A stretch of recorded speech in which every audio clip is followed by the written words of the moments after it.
Em nome do Pai, do Filho e do Espírito Santo, também, caríssimos irmãos, estamos celebrando então este domingo depois da Ascensão, ou domingo na oitava da Ascensão. A partir da festa da Ascensão do Senhor, celebrada na última quinta-feira, se inicia o chamado tempo da Ascensão, que é um tempo litúrgico dentro do tempo da Páscoa, e um tempo preparatório à festa de Pentecostes, visto que no dia seguinte à festa da Ascensão se inicia a novena de Pentecostes, ou a novena do Divino, como é muito conhecido popularmente aqui no Brasil, em que a igreja então se prepara para Pentecostes com essa novena que é conhecida como a rainha de todas as novenas. De forma então que a igreja nos predispõe para Pentecostes, e podemos notar isso nos textos da Santa Missa, também nos textos do ofício divino, e de modo muito particular, podemos notar isso no Evangelho de hoje, em que Nosso Senhor, no Evangelho segundo Marcos, nos fala da sua ida para o Pai e da vinda do Paráclito, da vinda do Espírito Santo. Nosso Senhor diz: eu vou para o Pai, mas vos enviarei o Paráclito. O Paráclito é o defensor, o advogado, de forma que aquele que, uma vez o Senhor subindo ao céu em sua ascensão, ele diz: não vos deixarei órfãos, diz nosso Senhor no Evangelho. Vos enviarei o Espírito que procede do Pai, o Espírito da verdade, que vos ensinará toda a verdade. Assim, nosso Senhor, subindo aos céus, não nos deixa abandonados, mas nos dá aquilo que é Ele mesmo, nos dá o seu próprio Espírito, nos dá o Espírito Santo. E assim a igreja, ela é conduzida e assistida pelo próprio Espírito Santo. É o Espírito Santo que conduz a igreja, que inspira a igreja. Aliás, o Espírito Santo é o Senhor que dá vida, como nós rezamos no credo. Ele dá vida à igreja, ele é a ânima, a alma da igreja. O Espírito Santo, então, ele é a vida da igreja, deste corpo místico, do qual Cristo é a cabeça e nós somos os membros. De forma, então, caríssimos irmãos, que após a ascensão do Senhor, inaugura-se o tempo da igreja. E a igreja salienta isso, o próprio rito da missa, da festa da ascensão, em que o sacerdote, após rezar o Santo Evangelho, ele apaga a luz do círio pascal, e o círio pascal, após esta missa da ascensão, é retirado para a sacristia, dando assim aos fiéis o sinal litúrgico e o significado teológico de que o Senhor então subiu aos céus. Na noite do Sábado Santo, nós lembramos, no meio da escuridão da noite da Vigília Pascal, o círio pascal foi preparado, abençoado e aceso. E no meio daquelas trevas, eis a luz de Cristo que resplandece, a luz do Cristo ressuscitado. Esta luz, então, agora na ascensão, ela é apagada após o Evangelho, nos indicando, então, que nosso Senhor subiu aos céus. Esses significados que a liturgia nos coloca, nos faz vivenciar a fé em toda a sua profundidade teológica. De modo que a igreja hoje, nesse domingo, após a ascensão, ou na oitava da ascensão, a igreja quer, então, nos lembrar que a subida do Senhor aos céus não significa que Ele nos abandonou. Não vos deixarei órfãos, vos enviarei o Espírito da verdade, e Ele vos ensinará toda a verdade. Ou seja, é o Espírito Santo que esclarece a igreja, é o Espírito Santo que esclarece a nós tudo aquilo que nosso Senhor revelou. E diz aos apóstolos que Ele dá testemunho, o Espírito Santo dá testemunho do Pai, e os apóstolos dão também testemunho, porque estás comigo desde o início. Ou seja, Nosso Senhor fez dos seus discípulos apóstolos. A própria palavra apóstolo vem do grego, que significa testemunha. E isso salienta a verdade teológica de que a revelação divina em Cristo, ela cessa após a morte do último apóstolo. E esse apóstolo que morreu por último foi o apóstolo São João. Com a morte de São João, o discípulo amado, cessa-se a revelação, a plenitude da revelação em Cristo. E esta ação da revelação divina se dá pelo Espírito Santo através dos apóstolos, através da igreja. De forma então, caríssimos irmãos, que esta verdade revelada por nosso Senhor, através de seus apóstolos, é esclarecida para nós em Pentecostes, em que o Espírito Santo esclarece à igreja toda a verdade. Ele é o Espírito da verdade, nos diz nosso Senhor, nos afirmando categoricamente. Não é o Espírito da mentira, é o Espírito da verdade. E, portanto, ele nos esclarece a verdade. Em consequência disso, a igreja, assistida pelo Espírito Santo, não pode nos ensinar a mentira, não pode nos ensinar o engano, não pode nos ensinar o erro. A igreja só pode, iluminada pelo Espírito Santo, pelo Espírito da verdade, ensinar a verdade. Portanto, caríssimos irmãos, se na igreja alguém ensinar a mentira, a ilusão, a heresia, o erro contra a fé, esse está agindo contra a fé e contra a igreja, e contra o Espírito Santo, porque o Espírito Santo é o Espírito da verdade, e a verdade não convive com a mentira, pelo contrário, a verdade refuta a mentira, e com sua própria autoridade, que vem de Deus, o Espírito da verdade, então, nos mantém no caminho da verdade, pela verdade da fé. Por isso que nosso Senhor, antes de subir aos céus, diz aos seus discípulos: ide por todo o mundo e pregai o Evangelho a toda criatura. Aquele que crer será batizado e será salvo. Aquele que não crer será condenado. Se alguém crer em alguma coisa em nome da fé católica, mas que não é fé católica, porém um erro contra ela, este será condenado. Por quê? Porque o erro não convive com a verdade, a mentira não convive com a verdade. E o Espírito que guia a igreja não é o Espírito da mentira, mas o Espírito da verdade. E aqui nós chegamos então à conclusão de que o Concílio Vaticano II é um concílio da mentira. E o Concílio Vaticano II é um concílio desprovido da assistência do Espírito Santo. Porque o que se ensina no Concílio Vaticano II é a mentira, é a heresia. O Concílio Vaticano II é sinal claro da grande apostasia profetizada no livro do Apocalipse. É a grande apostasia, porque tal apostasia não vem dos membros simplesmente, dos membros daqueles que não pertencem à hierarquia, mas pertence àqueles, parte daqueles membros que pertencem à cabeça da igreja. E que, portanto, tal crise ocasionada pelo Concílio Vaticano II nos leva, então, a uma grande tribulação, também profetizada por nosso Senhor no Evangelho de Mateus, seu discurso escatológico, e também a grande apostasia profetizada no livro do Apocalipse.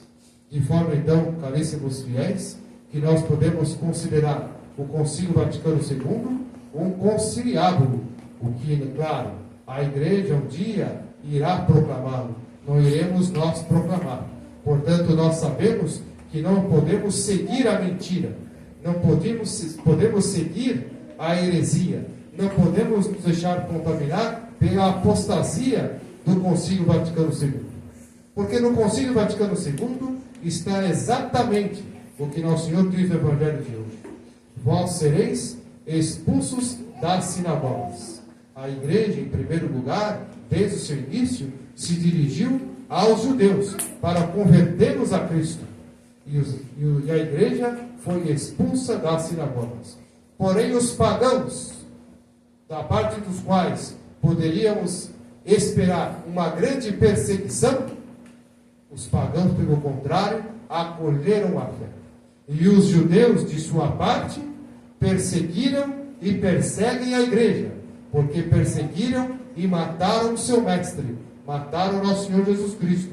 Portanto, também, agora, durante a história, no tempo da igreja, após a ascensão do Senhor ressuscitado, os judeus perseguem agora o seu corpo místico, perseguem e querem destruir a Santa Igreja, que é indestrutível.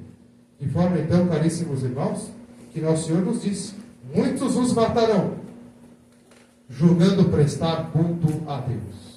E isso se refere, em primeiro lugar, aos judeus, pois julgam prestar culto ao verdadeiro Deus, mas adoram a um falso Deus, pois o verdadeiro Deus é nosso Senhor Jesus Cristo, e Ele, o verdadeiro Deus, o Verbo encarnado, a segunda pessoa da Santíssima Trindade, o Deus Trinitário e o Deus encarnado, nos enviou o seu Espírito, que é o Espírito da verdade. Portanto, o Concílio Vaticano II, ao querer se conformar com o mundo e ao se unir aos judeus e se unir às outras igrejas e religiões, equiparando a igreja às outras igrejas e religiões, e está assim entregando a estrutura da igreja, não o corpo místico, que é impossível, mas entregando a estrutura da igreja em suas dioceses e paróquias e cúrias no mundo inteiro, inclusive a Santa Sé, a Cúria Romana e a Diocese de Roma, a serviço daqueles que querem destruir a Santa Igreja. De forma, então, caríssimos fiéis, que nosso Senhor nos adverte e nos diz sobre todas essas coisas, concluindo o Evangelho: vos digo essas coisas para que vos lembreis que eu as disse quando elas aconteceram. E essas coisas estão acontecendo, por quê? Nosso Senhor nos profetiza que essas coisas aconteceriam neste tempo da igreja, que se inicia da subida do Senhor aos céus, com a vinda do Espírito Santo, e até a consumação dos séculos, em que a igreja então é perseguida, em que a igreja ela é cada vez mais atacada, ela é cada vez mais vilipendiada. Por quê? Porque há uma contraposição entre a igreja e o mundo. Nosso Senhor nos disse: todos vos odiarão por causa de mim. Nosso Senhor nos avisou em diversas partes do Evangelho que a igreja seria perseguida, que nós seríamos perseguidos. E que, portanto, São Paulo também diz que esses sofrimentos são aqueles que faltam aos sofrimentos de Cristo, ou seja, aos sofrimentos agora que acontecem nos membros da igreja, deste corpo místico do qual Cristo é a cabeça. É a paixão da igreja que se dá agora neste tempo da igreja, até a consumação dos séculos. De forma, então, caríssimos fiéis, que esta contraposição entre o mundo e a igreja, para nós não deve nos surpreender, porque nosso Senhor nos deixou isso muito claro. Isso não deve nos deixar abismados, nos deixar surpresos. Nosso Senhor já havia nos exortado sobre tudo isso. Porém, o que nos chama a atenção do Concílio Vaticano II é justamente o contrário do que o Senhor ensinou. O Concílio Vaticano II, de uma maneira particular, no documento Lumen Gentium, da relação da igreja com o mundo, quer conformar a igreja ao mundo, quer submeter a igreja ao mundo, em que a igreja seria então aquela que se condói, se compadece e participa das alegrias e das tristezas, das angústias e das esperanças, dos homens e do mundo, em que a igreja então é colocada apenas como uma expressão cultural eurocêntrica entre tantas outras expressões culturais, cuja religião faz parte desta manifestação cultural, ou faz parte desse fenômeno simplesmente antropológico. A igreja seria simplesmente um elemento da fenomenologia. A igreja seria simplesmente um elemento da antropologia. Ou seja, a igreja passa de ser uma realidade espiritual, sobrenatural, o corpo místico de Cristo, simplesmente para uma instituição humana, como tantas outras, que são expressões culturais de tradições humanas e históricas, e simplesmente a igreja, a partir de então, equiparando-se às outras religiões e às outras divindades, colocando Cristo ao lado de outras divindades, a igreja então se torna uma instituição antropocêntrica, não mais uma instituição teocêntrica, cristológica, em que Deus é o centro, Deus é a referência, Cristo é o centro, Cristo é a referência, mas a igreja, entre aspas, passaria, ou a igreja, com I minúsculo, passaria a ser então uma instituição humana, simplesmente uma instituição antropocêntrica que faz parte de tantas outras expressões culturais e religiosas que se conhecem na história da humanidade. E com isso, a revolução, ou os revolucionários infiltrados na igreja, quiseram então autodemolir a igreja, ou destruir a igreja, mas ela sendo o corpo místico de Cristo, do qual ele é a cabeça, ela tendo como sua vida o próprio Espírito Santo, que é o Espírito da verdade, ela é indestrutível. Dioceses podem desaparecer, cúrias podem ser destruídas, paróquias podem ser destituídas, igrejas podem ser destruídas pelo homem. Agora, o corpo místico de Cristo, a igreja, o templo do Espírito Santo, do Espírito da verdade, não pode ser destruído. É indestrutível. Por quê? Porque a natureza desta igreja é uma natureza espiritual, sobrenatural. A sua origem não é de origem humana, cultural, mas a sua origem é apostólica. Ou seja, a sua origem está em Deus. A sua natureza foi constituída pelo próprio Deus de direito divino. Então, portanto, não pertencendo ao direito dos homens, não pertencendo à vontade do homem, a Santa Igreja então triunfa sobre todas as vicissitudes, ataques e perseguições sobre ela.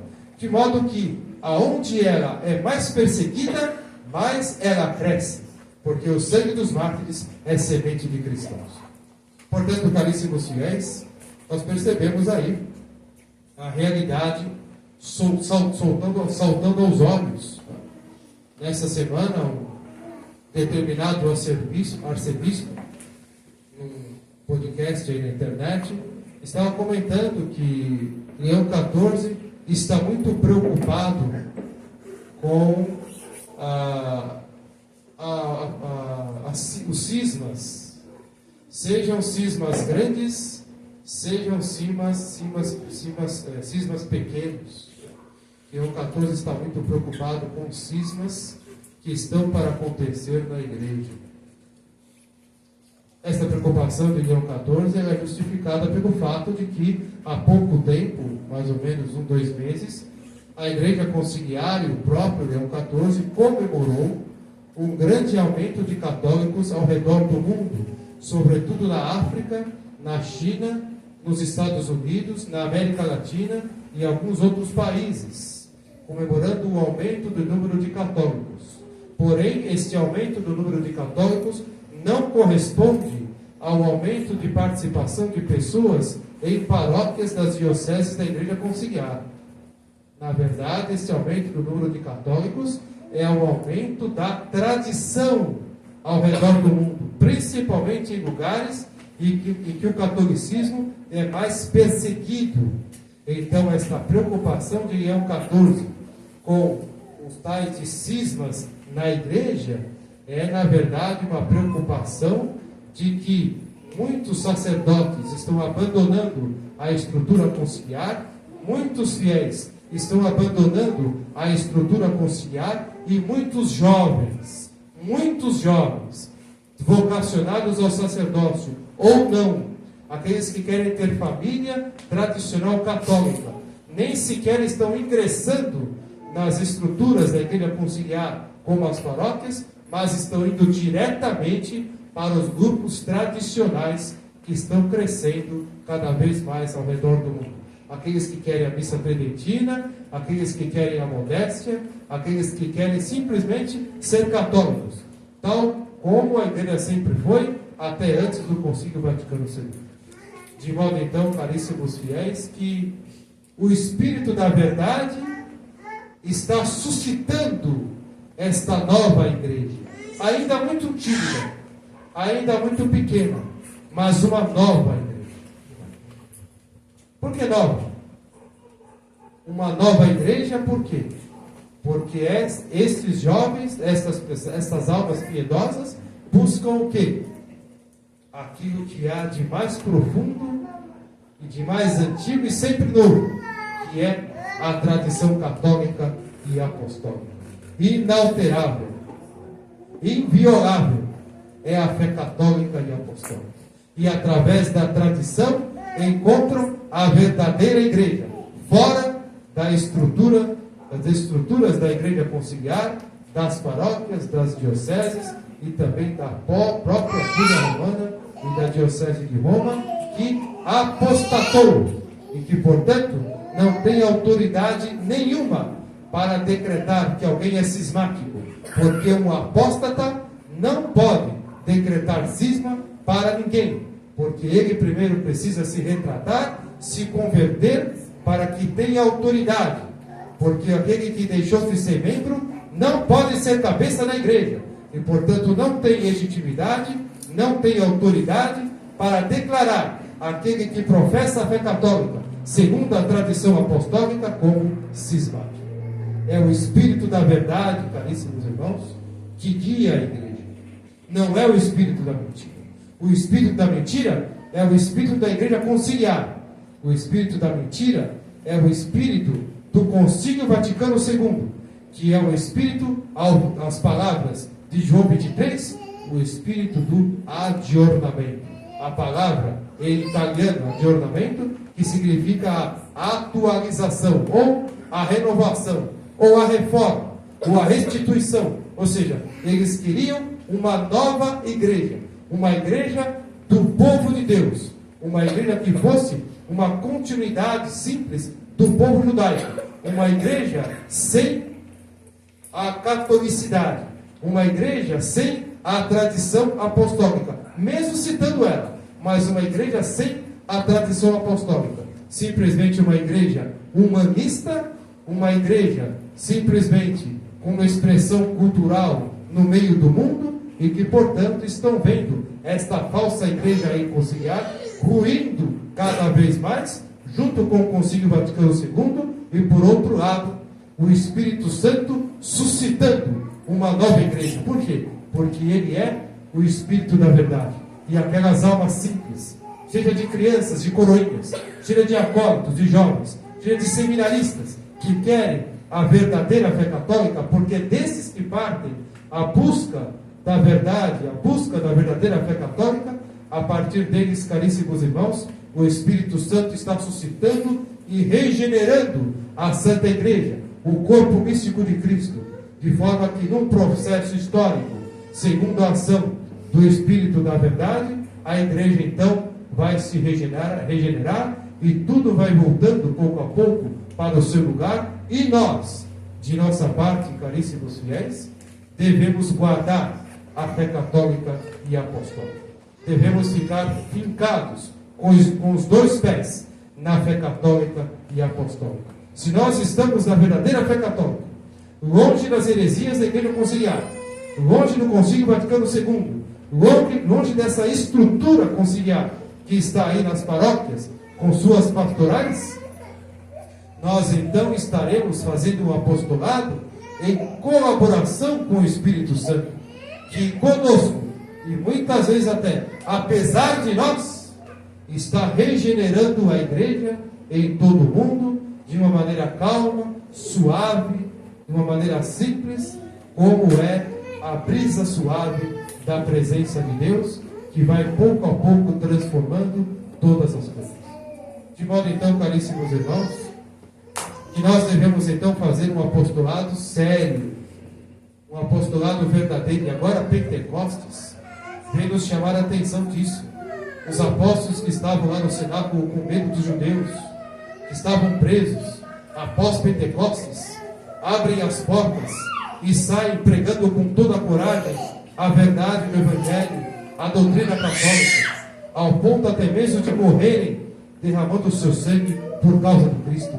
Esse Espírito que foi derramado sobre os apóstolos em Pentecostes, nós recebemos o nosso batismo.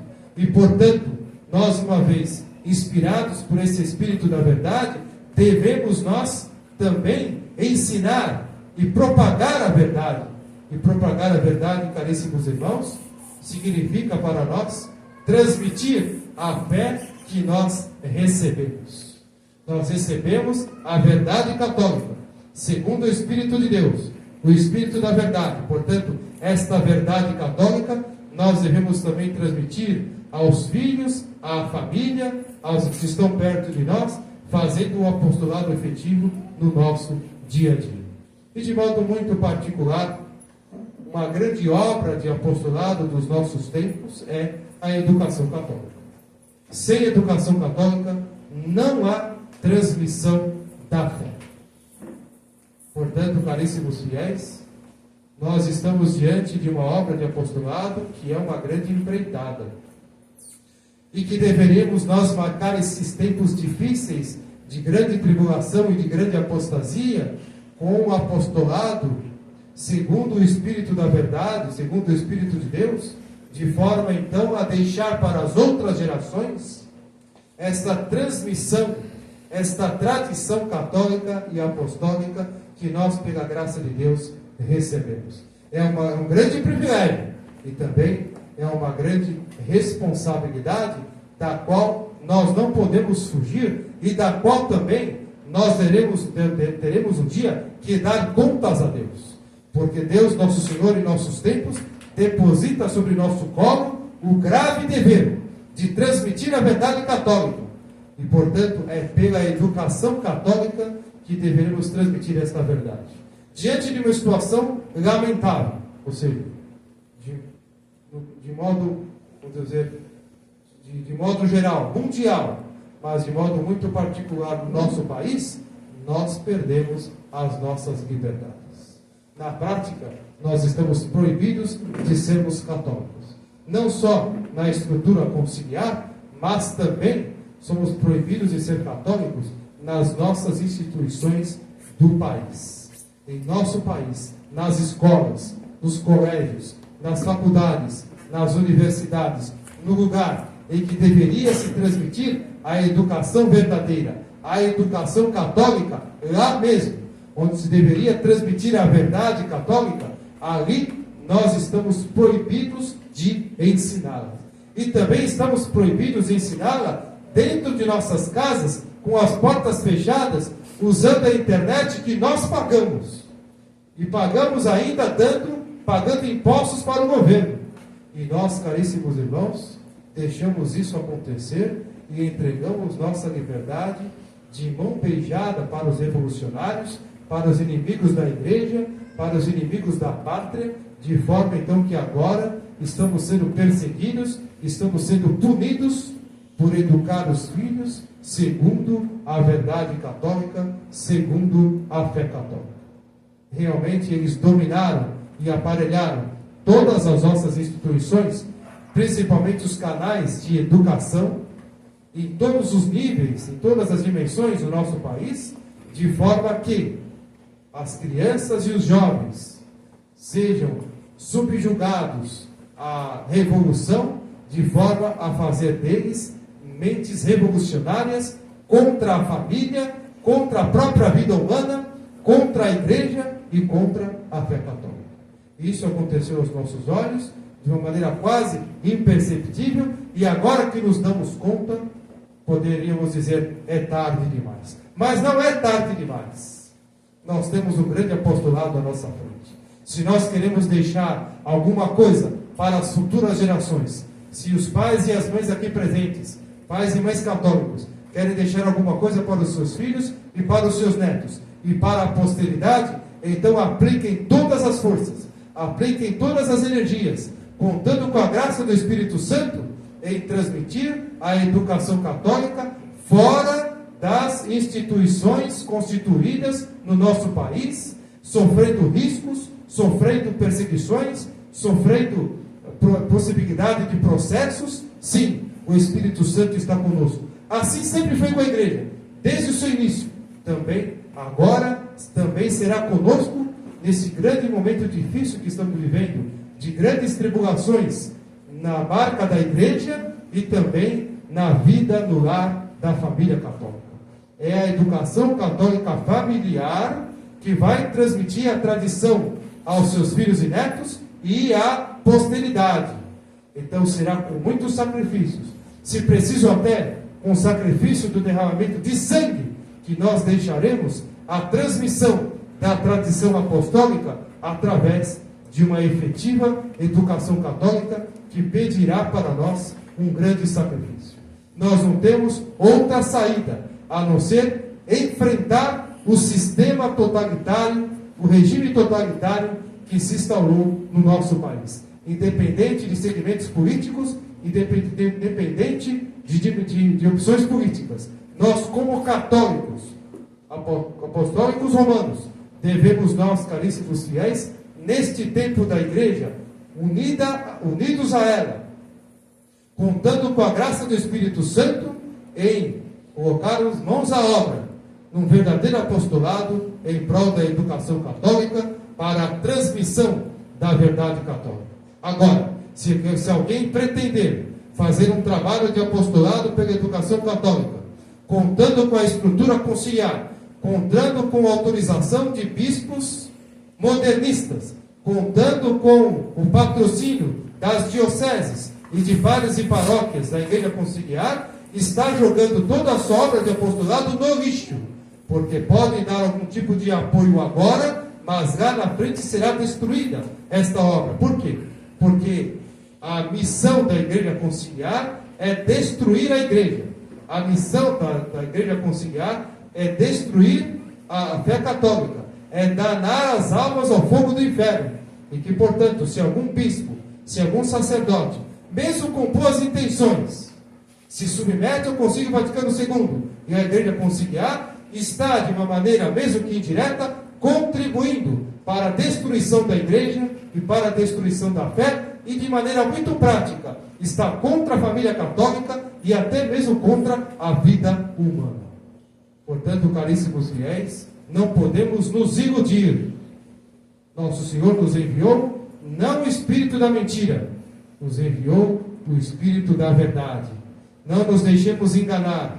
Nós perdemos nossa liberdade com a anuência, com a colaboração ativa, com a militância efetiva da Igreja Conciliar no nosso país, que não se restringe à teologia da libertação, mas se estende além dela, que é apenas um movimento muito pequeno diante de todo o movimento revolucionário, que é levado à frente através das paróquias, das dioceses, do episcopado brasileiro, há muitas décadas, desde o Concílio Vaticano II. Portanto, caríssimos fiéis, não nos iludamos. Nós agora deveríamos estar numa paróquia, numa diocese, ligados ao bispo, ligados ao Papa. É isso que nós gostaríamos. Mas estes trabalham contra nós. Trabalham contra a Igreja. Eles trabalham para a agenda revolucionária. Abramos os olhos. Eles são nossos inimigos, não são nossos amigos. Eles não são nossos irmãos da fé. Eles professam uma fé que não é católica. Eles praticam uma ideologia que não tem nada a ver com a igreja. Ela é uma anti-igreja. Ela é anticatólica. Portanto, caríssimos fiéis, não queiramos nos iludir, não nos deixemos nos perder, não nos deixemos enganar, nos mantenhamos firmes na fé católica e apostólica. Nos mantenhamos firmes de acordo com o Espírito da verdade. O que nós temos hoje não é estrutura física de igreja. O que nós temos hoje é o corpo místico de Cristo. O que nós temos hoje é o Espírito Santo. E estes espaços das paróquias e das dioceses só serão devolvidos a nós quando esta igreja, essa estrutura conciliar totalmente defasada e totalmente ressecada e destruída, dá lugar aos verdadeiros católicos, como já aconteceu na história da igreja, na época da heresia ariana. De forma então, caríssimos irmãos, que a igreja quer nesse domingo, depois da ascensão, nos preparando para Pentecostes, nos predispor para um trato íntimo com o Espírito Santo. E é importante, nessa empreitada que temos da educação católica, contarmos com a ação do Espírito Santo. Precisamos ser íntimos do Espírito Santo, para que nós possamos agir com discernimento, segundo os dons do Espírito Santo, para agirmos segundo as moções do Espírito Santo.